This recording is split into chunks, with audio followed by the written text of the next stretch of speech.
Welcome to Good Grief, the podcast where resilience meets reality. I'm your host, Dr. Christine Malone. In this podcast, we delve deep into the stories of individuals who've triumphed over tragedy, adversity, and trauma. In every episode, we bring you raw and honest narratives from guests who faced life's most challenging moments head on. Through candid conversations, they share their journeys of resilience, shedding light on the strategies, mindset shifts, and support systems that empowered them to rise above their darkest hours. Join us as we explore the profound depths of human resilience and discover how, even in the face of life's toughest trials, there can be light, growth, and yes, good grief.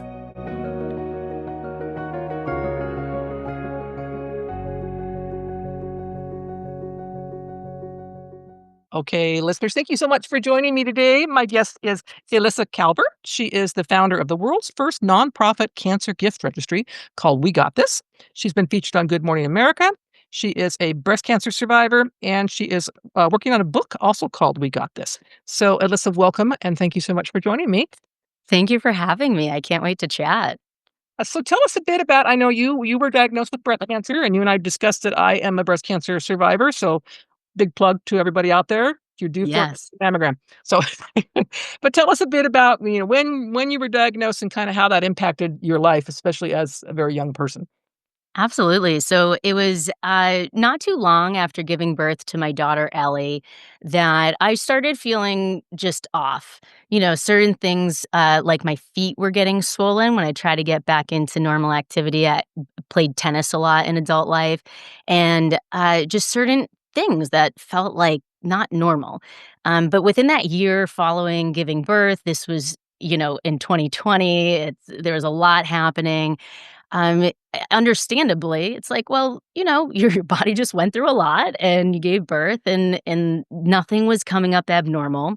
I was 34 at the time, I'm 38 now, and it really wasn't on the radar to get a mammogram, right? Right. That wasn't I don't have family history, I'm not high risk, so there really wasn't any reason to look there.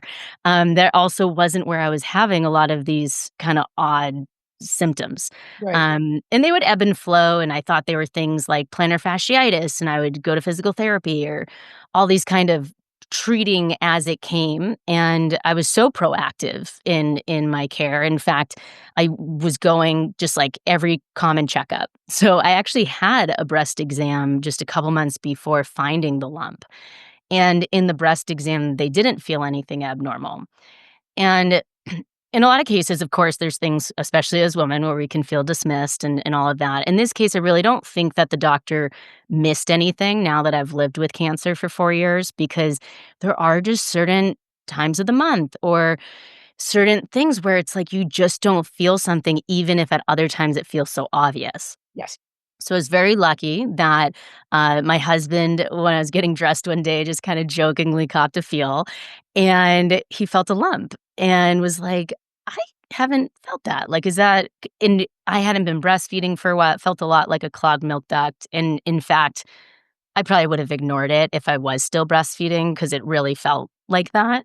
Yeah. So luckily, I wasn't at the time given the situation, and, I got it looked at. I wasn't scared or nervous, I just was really proactive because that's what I had been doing for the past, like, 6 months of figuring out why I was feeling off. When I got it looked at, they also felt a lump in my armpit and then did the mammogram, ultrasound, and biopsy, and I did indeed have, breast cancer. At this time, I knew that it was in my breast and in my lymph nodes, Hmm. and I knew that it was HER2 positive Okay. and ER and PR negative, so hormone negative, and at this time, I had no idea what that meant, right? Because outside of the breast cancer world, I didn't know about different types of mutations. I really only understood, and I'm not even understanding stages, you just hear stages. Yes. So I quickly learned what that all meant, and after a PET scan, found out that it had also spread to my liver and my lower spine. Oh my. And this is me at 34. My daughter was about to turn 1. I was diagnosed just a few days before her first birthday, and it was a shock. Like, leading up to it, like I said, I really wasn't stressed or nervous, and I'm actually quite grateful for that. That, I didn't waste any extra time or extra energy in this world than I had to. Right. When I did find out, that's when it became very real, right? Because you think you understand what it's gonna mean, and as we talked about with your cancer, mine, I mean, we're like a fingerprint, and the treatments available, how you're gonna treat it, what type you have is so different depending on your care team, depending on the timing, like, what we would do now versus someone 10 years ago is Right. completely different, Yeah.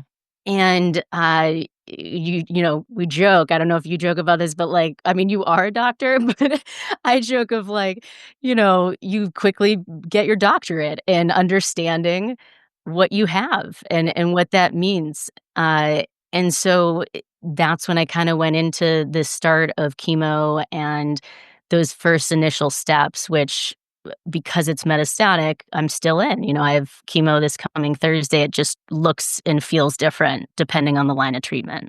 Yeah. Treatments have I do wanna comment on that, have changed a lot over the decades. I had a great aunt, my grandmother's sister, who had breast cancer in the '50s, and back in those days, they removed not only the breast, but all the muscle tissue and all the lymph nodes on that side of the body, so literally completely disfigured women and didn't there was no reconstructive surgery back in those days, so she lived with this, thankfully, cancer didn't come back, but they hit it with, like, a hammer rather than, looking at different things that they can do today, so, things have changed, and thankfully, more, research is going on to find out what causes cancers of all kinds, breast cancer being one of the more common ones, and what can we do about it? What can we do to see it coming before it hits someone or find treatments that actually can eliminate it or obviously slow things down in some cases too. Exactly. And I was really amazed, and I'm still amazed by how far we've come. Like, really had no idea to what extent. I mean, metastatic breast cancer prognosis not all that long ago, like 10 years ago or so, was 12 to 18 months. Right. That was still even like the Google statistic when I was diagnosed.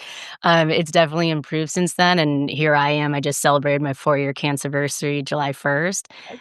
But the thing that I learned early on was there were a lot of components about a cancer diagnosis that were not medical that you couldn't necessarily expect, like, your medical care team to be focused on, right? And so I started looking at it like there's this piece where we're treating the cancer, right? And we're keeping me alive and making sure that I get to live as long as possible. And then there's this other side where we're allowing me to live, not just stay alive or survive, but, like, in most the biggest thing right off the bat was amazing generosity of everyone wanting to help. Yes. And where it hadn't been that long since I had my baby registry for having my daughter, when everyone was asking how they could help and what they could do, it was such an unintentional burden. Like, I felt guilty about it because, I would have this pre-saved note in my phone, just copy and paste, like, just you reaching out means so much to me. I don't need anything. And I mean, the real fact was I had no idea what I needed, Right. So even if someone really wanted to help, I had no idea what to tell them. I mean, while meal trains and other things can be helpful, I mean, my initial chemo, I couldn't taste for a lot of the time. I didn't know yet what diet I was gonna go on. Like, that smacks you in the face in a lot of different directions, of course. And I realized that, like, we just make this idea of giving and receiving in the good times so normalized and Yes. easy, and we make it really complicated in the hard times, and we kinda transform it into charity and some other feelings that I realized being in that position, I wasn't sure that I was comfortable with. Yeah. And as that idea kinda sat with me, it was in my 5th round of my initial chemo, and even though I've been in chemo every few weeks for the past 4 years, with the exception of, like, when I have recurrences and we have to switch treatment, and things like that. But the initial chemo is a little different, where you're, like, really blasting it to make sure that it's gone, because that's when it's, like, all throughout your body, and then moving forward, I get scanned regularly enough that hopefully it couldn't spread to that extent before we catch it. And so I'm there, bald, throwing up, all those stereotypical things, and everyone's telling you to take care of yourself and focus on yourself, and that might be what a lot of people needed, but that wasn't what I needed. And I Yeah. started realizing that, like, this process needs to be so much more customized. Yes.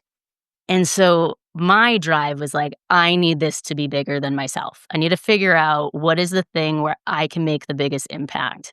And that was in this idea of giving and receiving. And so it started small with like, well, maybe I can just help people here in LA and we can, do things like to make them happy. Like make a wish, but make a wish is for under 18 and critical illness. Maybe we could just like target like, hey, you want to go to a concert? Let's call up our friends. Let's figure out what we can do. Yes. Yes. And then having those conversations, I went to Babson College outside of Boston, which is known for entrepreneurship. And so I called up a lot of my entrepreneurial tech friends because I do not come from that space. Was originally in financial services. And I was like, this is my idea. Like, what do you think? And I need to keep busy. Don't tell me to like focus on something else. And of course, my entrepreneurial friends were like, oh, we're not going to tell you to focus on something else. You absolutely have to do something. And that's when it evolved into really building this full-on gift registry for cancer patients. Right. And that changed my outlook on everything, like personally, big picture. It's really transformed like the way I view not just cancer, but living life. And I'm so grateful for that. So tell us about that's your nonprofit that We Got This. So tell us about kind of what is it? What does it do? Obviously gift registry, but how do people get involved both on the giving end and the receiving end? Yeah. So on wegotthis.org, the three main buckets that we work in is the gift registry, resources, which is like recommendations of other nonprofits, free things that you might need, being able to filter it by like financial retreats, just making it easier and more interactive and more normalized than just that like piece of paper they give you when you're like hyperventilating at the doctor. Yes. And recommendations. That's been the biggest thing that people have asked for is just, curated and vetted recommendations of products and services. Mhm. And so those 3 R's is what we've worked so hard at making as easy to navigate as possible. Within the registry, you can register for anything from anywhere online. You can pull in links outside of our site as well. We've just launched our own recommendation shop within our site with brands that we vet and curate and donate back a meaningful percentage to the nonprofit. So it's just an easy way also because just as much as the patient or the survivor or thriver needs things, I probably get more messages from the supporters Yes. being my friend just got diagnosed. I don't know if she has a registry. I don't really want to bother her. Like, what, could I get her? And then now I can send this page of recommendations, Yeah. making it easier and easier. We've added in things like thriver lists. So you're not just getting my opinion of what I liked, because I don't know what it's like to have a double mastectomy, or I don't know what it's like to have lung cancer or lymphoma. So we've created this kind of thriver advisory board and different people within the community. And would love if you had any tips for people as well to create kind of their top 5 like recommendations.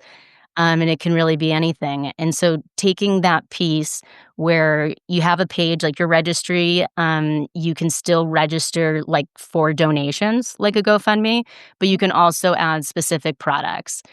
And I encourage people a lot that there's a lot of just medical necessities and, the things we see like barf bags or wheelchairs and that, right? But Yeah. Mhm. Head wraps. Yeah. Oh, I gotcha. yeah, all that, but like leave space too for like the fun stuff. Like, Yes. even in the toughest of chemo times, hopefully there's like those couple days you get in between the round where you're like, I think I feel like myself, right? And take the date night, register for gift cards to the movies or Grubhub if you don't want people coming over with prepared meals.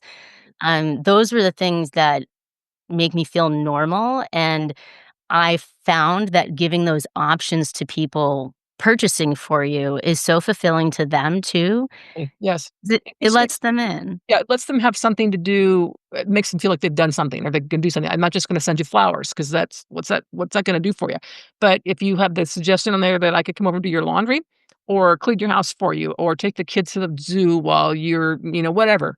Those are all helpful things, and the person who's doing the helping gets so much out of that. I know from my own experience, it's like, "Oh my gosh, I feel so much like I've done something helpful when I can't fix you. I can't do this, but I can take care of those things that are still needed. Um, when you talk about, wish lists, I had only been recently exposed to people having wish lists or gift lists for illnesses. I'd only seen them for weddings and bridal showers and babies and Christmas, whatever, well, those kinds of things. But a friend of mine's mother was diagnosed with lymphoma, and she put together a wish list of things that even I, as a cancer survivor, had not even heard of. So the thing that I ended up buying was some kind of cooling gloves and cooling socks that go on her hands and feet because chemotherapy was impacting her in that way. I would never have known that if I hadn't seen that there, and thought, oh, but how would I know that? But it was great to be able to say, I can send you something that is helpful to you and comforting to you, and hopefully that makes a difference. So I love that idea. So if somebody wanted to just come on and just donate, I'm assuming that's a possibility too. You can just fulfill someone's wish list. I don't even have to know you. I can just go on there and say, I want to fill some karma bank of my own today. I'm going to give something to this person. Yeah, absolutely. So you can, if they choose to make their profile public, you could look even like in Seattle nearby and, see if there's someone going through something that you want to maybe add a donation if they have that enabled or buy them something off the list. You can, of course, donate directly to wegotthis.org too. And we do, I like to call them joy boosts. So we do, some curated surprises and things for thrivers and caregivers. We partner with Lego. We've done a lot of Lego flower deliveries, which And I really enjoyed. That was like one of my favorite gifts someone gave me towards the beginning. I mean, one, when you're, very immunocompromised, you're not really supposed to get flowers. And it's just a gift for me that, like, never resonated all that much because it eventually dies. yeah, And so the Lego flowers, I just thought were so fun because I still have the ones that were given to me 3 years ago. well, So it's we've been doing a lot, with things like that of trying to get out and really distribute what people need and when they need it. And yeah. just kinda meeting everyone where they're at so that they can do the same for themselves and for the people they care about. Yeah, and I think I love the idea. I've never heard of a Lego, s bouquet, so I gotta figure that one out because that sounds really cool. Yeah, yeah, they're really fun. I'll have to send you out a box. Yeah, 'cause I'm the same way. I'm always like, I rarely send flowers, especially in times of illness or grief. It's just like, they're gonna die, and that's really not the message I wanna send. I mean, sometimes I've done a plant or a tree, whatever, but, for the most part, finding something that's got that lasting effect is really kind of a cool thing too, so I love that. So Yeah. how long have you had the nonprofit that We Got This? It's been, almost 3.5 years, and how it really started before we didn't have our 501(c)(3) status yet and all that we were in applied for, which luckily happened pretty timely, which was nice, but I started GoFundMe for that idea. Mhm. And it was kind of that first opportunity that I told everyone, "Here's what I'd like." Because a lot of people had asked, like, "What can I give you?" Or, like, "Do you have a GoFundMe set up?" And I didn't, and I was like, "This is the GoFundMe that I want." So I wanna start this idea of We Got This, I wanna create this gift registry, and I was really nervous that, like, we wouldn't hit the goal, and I had no idea what it took to create this, and it's a lot of work. It's essentially a nonprofit tech startup that I'm doing. And to me, it was really important that I got to go hit the ground running like day one. And that was why it was like imperative that it was a nonprofit from my view. I just felt like I can't wait 5 years to see if this works through some kind of other investment. I'm going to just go do it now. And we raised over 100,000 in that original GoFundMe, That's which is great. really amazing when, people you don't know are starting to contribute and you realize that this isn't some of it is people would donate regardless because they care about us. Right. And then some of it is like, okay, this isn't just something I think is important. Other Mhm, people agree. mhm. And I've found throughout the past few years, like any initiative that we've done, you've never had anyone be like, that's just not a good idea, which is rare, to come up with something that feels so universally understood. Right. And that's how it feels. And it's a really good feeling because it's even people who maybe aren't using the registry, they're not in a point of their treatment where they would want to and that. And I'd encourage anyone if, I live with cancer, if there's something that you need, like please utilize what we've created. But it's that community piece that makes everyone feel connected. Mhm. We talked also a lot before we started recording about people sometimes saying stupid stuff, and that's a big thing that I've learned being in this world as a cancer thriver for 4 years now. And I've found that bridging together the supporters and the patients and survivors is allowing us to have this additional platform for them to understand. Yeah. I feel like in a lot of cases, we feel alone. We feel like especially, I mean, using breast cancer as an example, I mean, October is a whirlwind of a month for most people with breast cancer, and I never understood that before having it myself, and most people don't. They wanna just support, right? And they're probably been affected by it. But there's a lot of predatory things, marketing that goes along with it, pinkwashing. And so we're kind of on like 2 ends of the spectrum of like these people who really wanna help us and aren't really they think they're doing the right thing or they're not sure what to do. And then maybe us as patients and survivors on the other side feeling like, "That's not how we want you to support us." Those aren't the right things to say. And so I'm trying to find, we have found a lot of ways to bring it in the middle, like to figure out how can we educate people to help us the way that we want them to, but also without putting that burden on the patient community because it shouldn't be our responsibility. And Right. that's where I felt like the tech platform of this can do it for everyone. It's like it just allows that conduit to make this work. Yes. And I also wanted to also comment that I think probably all of us have been impacted some way by someone we know, if not ourselves, that have had breast cancer. If I remember the stats correctly, it's something like 1 in 6 adult women will be diagnosed with breast cancer in her lifetime, which is a lot. It's like if you think Yeah. about your circle of friends, that's probably impacting someone. So I would think also I've had people who are, they lost a family member, mom, grandma, whatever, and they want to do something in that person's name. So that could be a great thing. I'm gonna donate or I'm gonna pick up something off someone's registry in the name of my mother or my grandmother or somebody who struggled with that same disease. I think that's probably helps, again, the giver feel like I'm doing something in the memory of this person who also, struggled with that same disease. Yeah, and I think it's important, just to emphasize too that, there's not many things, and it's not definitely something we learn in business school to make something marketable to everyone. That's probably like the first thing you learn not to do. But it really is. I don't know any way around saying that, it really is for everyone. It's for every type of cancer. It's for anyone going through any stage of it. It's for everyone who's been affected by it to feel like they have this place. And, that is, hugely impactful because I mean, I think I've learned a lot through having stage 4. Like, my experience sometimes is very different from people in earlier stages of breast cancer or other types. Like, Mhm. I have a lot of metastatic friends who are the opposite of me, where I'm HER2 positive, they're HER2 negative, but they're hormone positive. Right. So there's certain things where, like, the treatments that work for me, they don't even have the option to use, and the Right. the ones they're using, I wouldn't be able to use.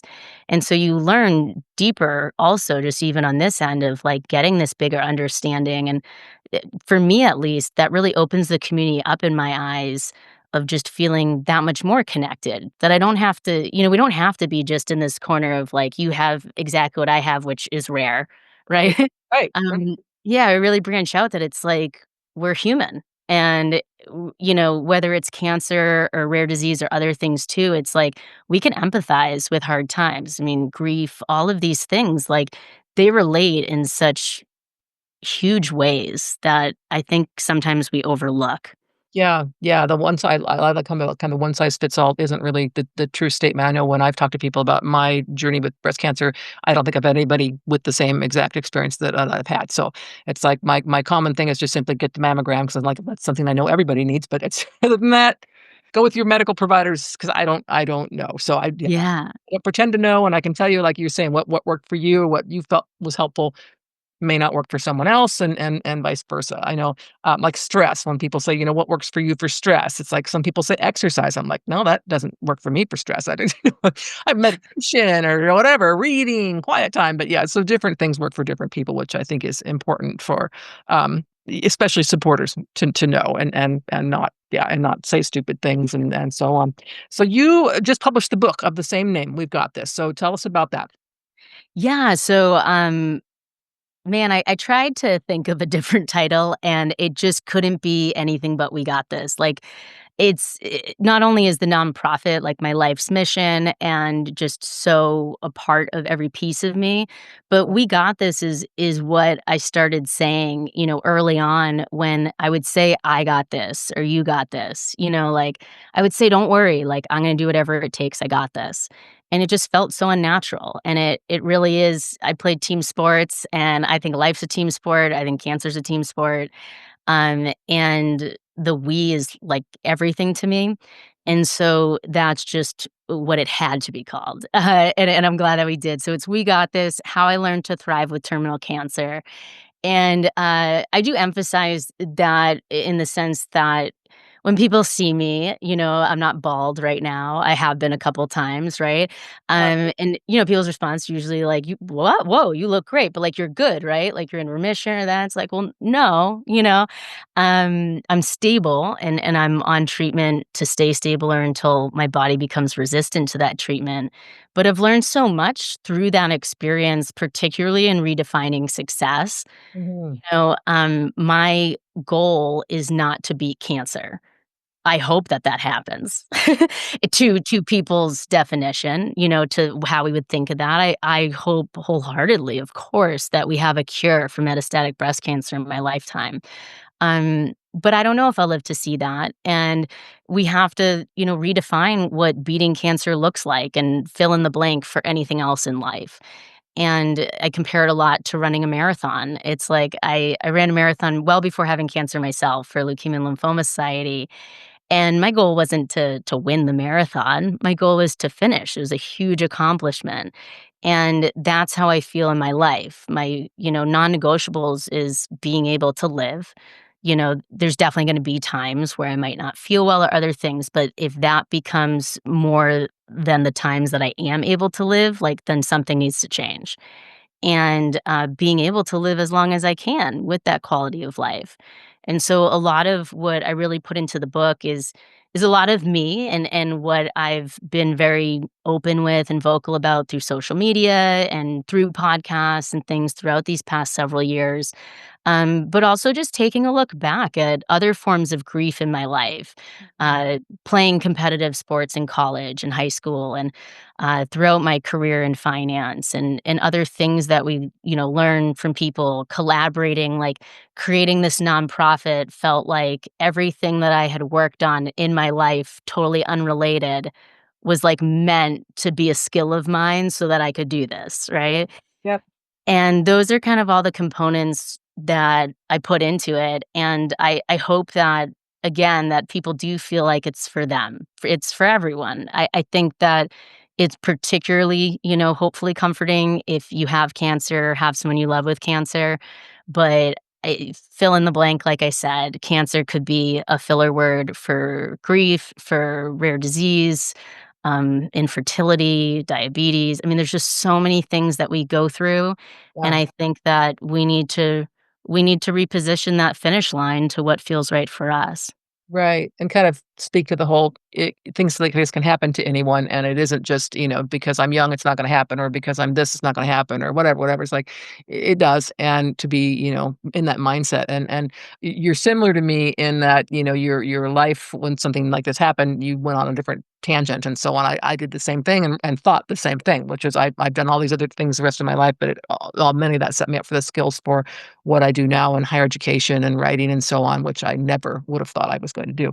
So that's kinda the thing. I think life changes, whether they're grief issues or not, certainly do mold us and send us on different routes that maybe we didn't know we're gonna go down, so that. Yeah, something on the grief end that I think of a lot. I have a friend, Allie Fetter, who lost her son Theo to DIPG, which is a very difficult form of brain cancer. I don't know the half of it. She can explain it much better, but it's just there's really not a success rate, and there was so much extra life that he got to live because of the way that they really embraced that time, and we did a Thrive Like Theo initiative, and it's something I still think about a lot of how much he endured and was able to, and how much they endured and still do. But there's something she mentioned to me back when we were talking about it, and She has a daughter. They actually just recently had another child too, and she was at the playground with her daughter, and who's younger, and another mom was like, "Oh, is she your only one?" And she was like, "Well, I had a son that we lost." And then, the other parent was like, "Oh my God, I'm so sorry," and backing off. And I'll never forget her saying to me, like, you know, "I want so badly to talk about him." Oh, yes.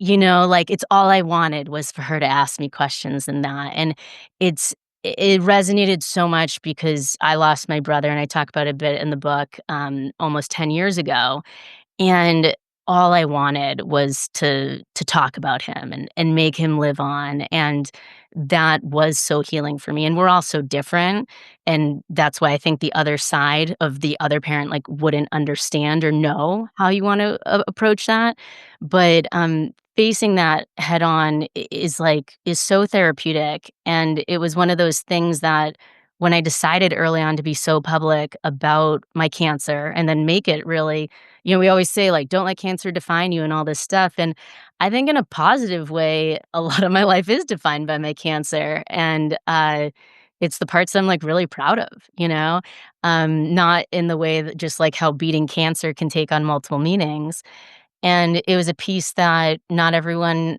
has to do it, right? But if you feel called to do that, I think it's really beneficial. Like, I really appreciate when people do take the time and passion, like how passionate you are about your podcast and these things, because that's what creates, like, real impact and change in the world, and so it's just been able to put my words in different mediums to hopefully reach the most people possible within my lifetime and beyond is, like, that piece that I just relentlessly won't stop doing. Yeah, what you're doing is you're contributing to the culture change that we need, which is to become more comfortable in talking about things that are not comfortable. So diagnoses or loss. I, like your friend, have had many people ask me over the years how many children I have, and other parents I know that have lost a child. Like I have often struggled with, well, what do I say? And I mean, it's not like I don't want to mention him, but then I know what's going to happen is when I mention him, and I'll say, well, I have 5 kids, and they want to know the ages, and the middle one's gone, and they kind of pick up by that and go, well, what about? And then my middle son passed away, and then I get the whole, "Yeah, oh, I'm so sorry," and people back away, and it's like, "Actually, I'd love to tell you about it. My son passed away 21 years ago. I would be more than happy to sit and have a conver his photo was up on my desk here, so it's like I that's, part of who I am. So I get what you're saying there, or to be able to say, what your cancer journey, to be able I would like to tell you about different things. You don't have to shy away and go, "Oh my gosh, she definitely doesn't wanna talk about it."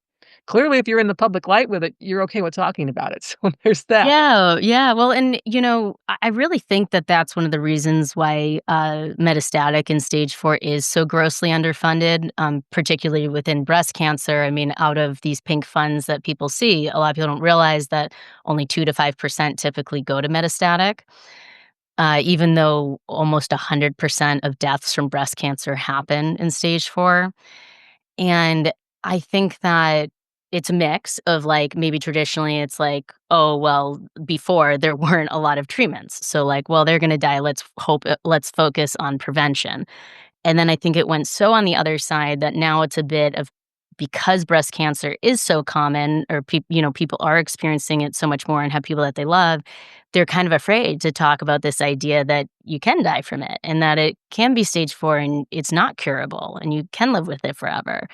And I hope that we can cut through that and continue to. And, it's a big part of, I try to be as real as possible because I don't feel great all the time. I definitely still get side effects from chemo and other stuff. But, like, for the most part, I mean, I do more in a day than most humans do. And I truly feel like I'm really living my life. And I want people to not be afraid to get the mammograms or the colonoscopy or the test done because, one, most likely, they don't have cancer, right? Yeah. I mean, I'm sure you get calls from friends, like, most of the people who call me who had an irregular mammogram, it usually ends up being nothing. Mhm. It can end up being something, but either way, if it is, that's there. So don't wait till it's worse, but also if it's there, how amazing that we have these, like, treatments and solutions, and we do have choices, to some extent, and a lot of it really sucks, of course. But I think the more that we can talk about it and people will understand more that, like, we've come so far. Like, there's not gonna be one cure for all cancers, Right, but right. there are a lot of cancers in early stages that are curable right now, and I think, that's not talked about because we want it all or nothing, you know? Yes. You make a really good point. I'm actually working on a medical law and ethics textbook right now, and I'm on the chapter about ethics and things about how resources are allocated.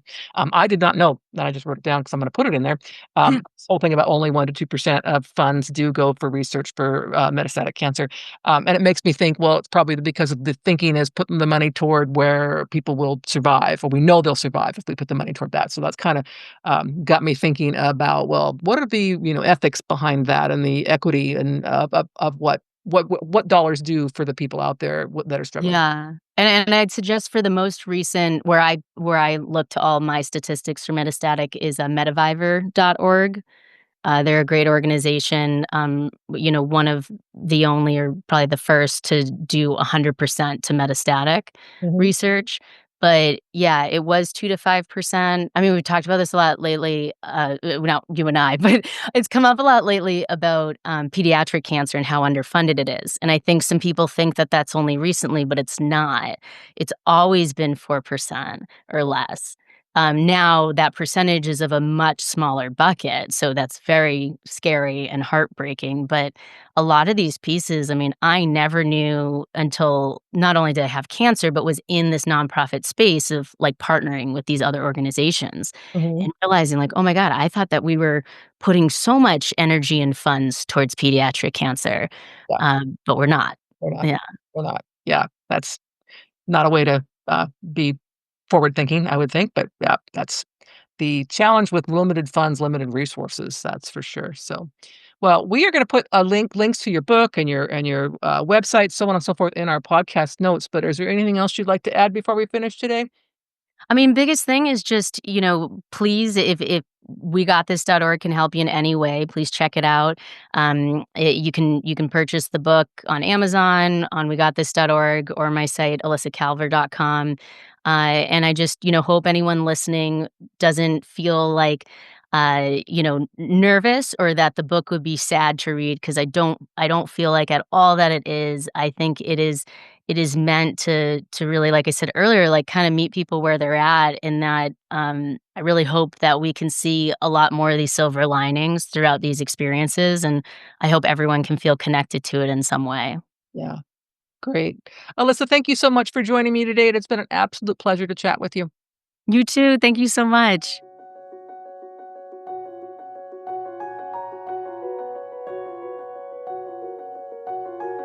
Thank you for joining us for this episode of Good Grief. We hope that stories shared today have inspired and empowered you on your own journey of resilience.